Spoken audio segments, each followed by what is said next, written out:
aujourd'hui une industrie très connue dans la région qui est celle de l'endive.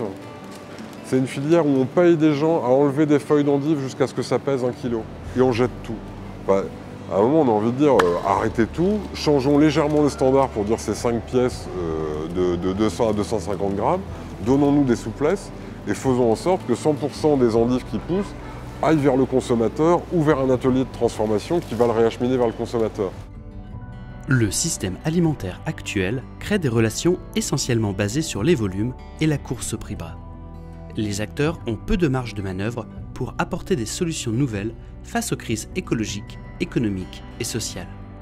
Et pourtant, dans ce contexte, des entrepreneurs innovent, coopèrent, en inventant d'autres modèles économiques plus à même de s'adapter et répondre aux défis de notre siècle. Ces entreprises innovantes de la région Hauts-de-France sont nombreuses et représentent les prémices de la transition alimentaire.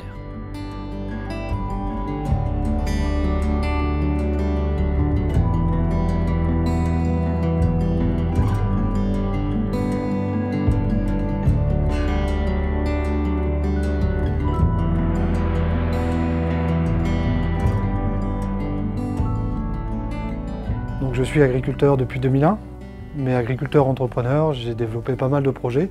Le premier, ça a été de rassembler tout mon matériel avec des voisins. Je mutualise 100% de mon matériel. Après, j'ai créé un centre d'affaires avec mon épouse. Et pour finir, là, je viens de créer une start-up qui travaille dans l'objet connecté en agriculture. Le principal de l'économie de la fonctionnalité, c'est vraiment de changer d'une logique de volume pour aller vers une logique de fonction. Et nous, en agricole, nous ne sommes rémunérés que en fonction du volume. Donc l'idée, c'est vraiment d'aller vers autre chose, d'essayer d'imaginer des partenariats. D'ailleurs, on a par exemple un producteur bio qui fait partie du pôle. Et le producteur du bio, il a des problématiques. Sa problématique, c'est d'expérimenter. Parce que lui, il n'a pas le droit à l'erreur. Et donc, s'il fait une expérimentation qui ne fonctionne pas, bah derrière, il va devoir y aller à la binette. Et forcément, c'est un peu compliqué. Et donc, nous, on lui a proposé, bah, puisque tu nous aides aussi à réfléchir grâce à ta transition vers le bio, bah, nous, on va faire la démarche inverse. C'est que tu vas expérimenter chez nous. Et suite à l'expérimentation, si l'expérimentation ne fonctionne pas, bah nous on pourra aussi corriger un petit peu avec de la chimie si besoin, chose que lui évidemment ne peut pas faire. Le conseil que je donnerais vraiment pour entreprendre, pour aller vers l'innovation, la première chose c'est de savoir s'entourer. Je pense qu'on a quelques talents, voilà, l'idée c'est d'aller chercher vraiment les autres talents et vraiment de savoir s'entourer. La deuxième chose je pense c'est de ne pas avoir peur d'aller voir les grands groupes, parce que les grands groupes aiment cette agilité, cette façon de fonctionner.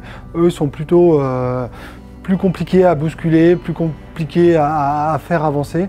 Et donc ils aiment bien ces petits groupes de réflexion. Et je pense qu'il ne faut vraiment pas hésiter à aller vers les grands groupes. Et la troisième chose, il ne faut pas hésiter à communiquer et à dire ce qu'on est en train de mettre en place. Parce qu'il y a d'autres personnes qui vont être alertées, qui vont aimer cette façon de voir les choses et du coup qui vont arriver dans le groupe pour des bonnes raisons. Voilà.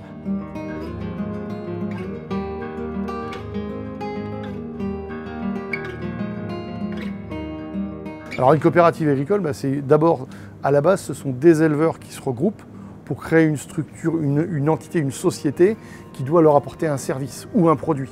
Sur nous, le parcours que l'on a sur la petite dizaine d'années depuis qu'on est impliqué dans la filière bio, ça a été de découvrir un mode de développement qui était différent de ce qui était connu auparavant. J'aurais dit avec un esprit pionnier où les gens n'hésitaient pas à essayer de comprendre quelles étaient les contraintes et les difficultés du maillon d'avant ou du maillon d'après lui, d'avoir l'envie de parvenir à construire ce que moi j'appelle une agrochaîne, c'est qu'à un moment donné, on sait que chaque maillon va avoir besoin de l'autre et que d'un bout à l'autre, tout le monde puisse retrouver, retrouver sa vie, quoi, que chacun puisse vivre de ce qu'il doit faire. Et ça, c'était innovant pour nous parce que c'est vrai qu'on avait été rodé aux négociations avec les industriels de l'abattage et de la transformation, avec la grande distribution. Et aujourd'hui, ça nous a permis de voir qu'il y avait une autre voie qui était intéressante et où les gens étaient beaucoup plus constructifs et voyaient plus dans le long terme et dans la pérennité. Chacun a mis ses besoins, ses attentes et chacun a aussi eu à dire bon bah ok, faire des concessions sur ce qu'il devait faire. Et puis donc au bout d'un an, on a réussi à commencer à produire. Donc on a sécurisé les gens, on a mis en œuvre et ça a vraiment été un travail consensuel et on se réunit trois fois par an pour chacun parler de est-ce que l'aliment augmente, est-ce qu'il baisse, est-ce que la demande, comment elle se produit, est-ce qu'il faut continuer à produire exactement pareil ou est-ce qu'il faut évoluer.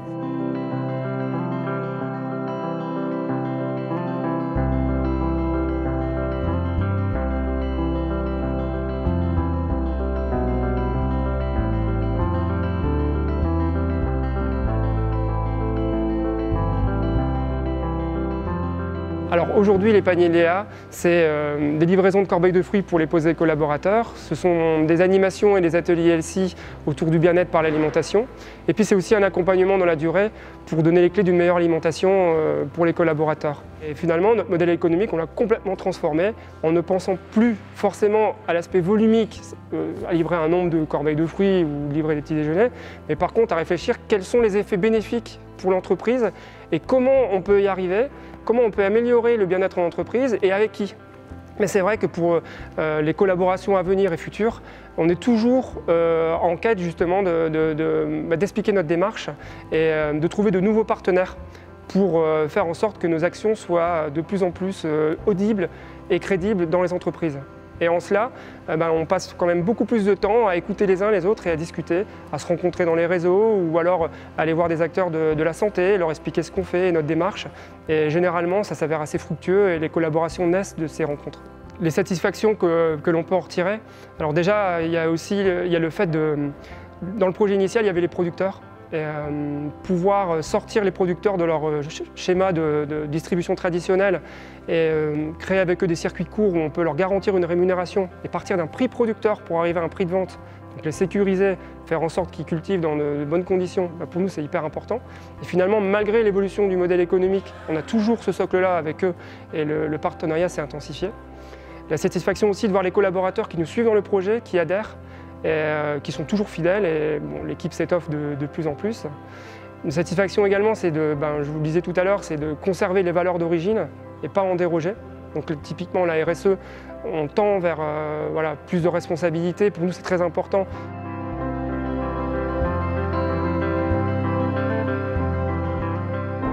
Notre enjeu dans la région, je me souviens très bien du pitch qui était extrêmement vivant. Il y a 100 000 demandeurs d'emploi de plus de 2 ans dans la métropole lilloise, ce qui s'arrête à quelques hectomètres du centre-ville qu'on connaît. Il faut adresser ça, il faut créer de l'emploi. Et en plus de l'emploi alimentaire, c'est faiblement qualifié. Il y a tout le bassin de main-d'œuvre et il n'y a pas l'emploi. Donc c'est l'occasion de le recréer et de l'arranger. On a conçu une recette de soupe ensemble, à partir des 5 filières de pertes agricoles qu'on a trouvées ici, oignons, poireaux, pommes de terre, carottes.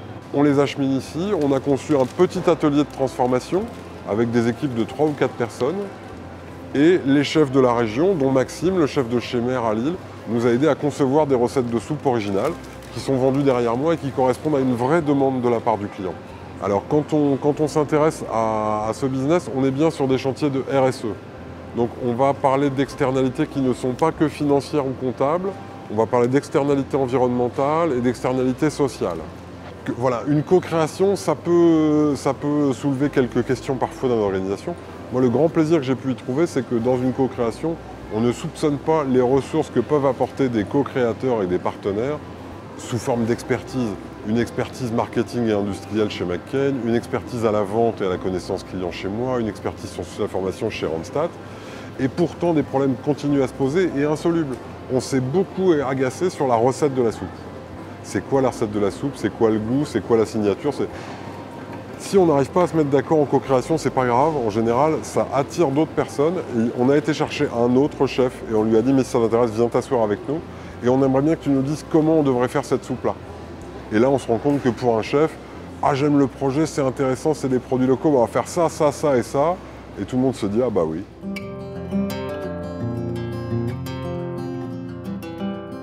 Quelle est la particularité de ces entreprises? Toutes les 4 explorent de nouveaux modèles économiques en s'interrogeant sur les réalités locales. Quels sont les enjeux environnementaux, sociaux auxquels je peux répondre? Quels sont les besoins réels de la population? Quelle est la spécificité de mon territoire? La coopération est au cœur des témoignages de nos intervenants, en rupture avec les négociations classiques basées sur le volume et le prix. Pour construire un projet en lien avec les défis d'aujourd'hui, tous trouvent une réponse dans la coopération, car elle permet de partager les besoins et de prendre en compte les contraintes des uns et des autres. Les effets positifs sont nombreux. La relation entre partenaires change, et chacun est rémunéré à sa juste valeur. La diversité des compétences ainsi réunies crée des opportunités. À chaque problème, une myriade de solutions. L'entreprise se réinterroge sur son utilité sociale et son impact sur l'environnement. Pour certains, la question sociale trouvera une réponse dans la recherche d'une performance santé ou d'un social business pour lutter contre le gaspillage alimentaire. Et pour d'autres, l'enjeu environnemental sera abordé par le soutien à une expérimentation agricole bio ou la création d'une filière viande bio. From our ordered lives set free, flock of seabirds shimmer brightly, weaving through the winter's sky. As on